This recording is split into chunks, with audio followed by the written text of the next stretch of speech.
MS-19 न्यूजचे Yawal तालुका प्रतिनिधी बशीर तडवी यांची एक धक्कादायक बातमी यावल शहरातून समोर येत आहे।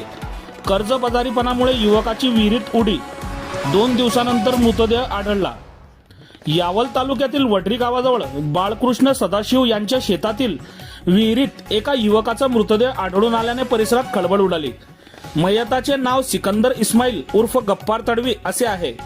मिळालेल्या माहितीनुसार वडरी गावापासून सुमारे 1 किलोमीटर अंतरावरील बाळकृष्ण सदाशिव यांच्या शेतात शेतमालक कामासाठी गेले असता त्यांना विहिरीत मृतदेह दिसून आला। त्यांनी तातडीने गावकऱ्यांना माहिती दिली।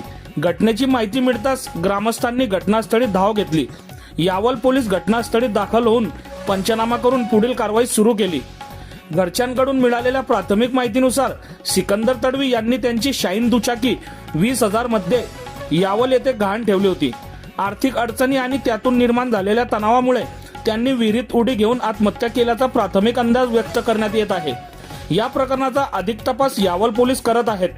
अमित तडवी, हवालदार निलेश चौधरी, अर्षद गवली, हितेश पाटील यांनी घटनास्थळी येऊन पंचनामा केले।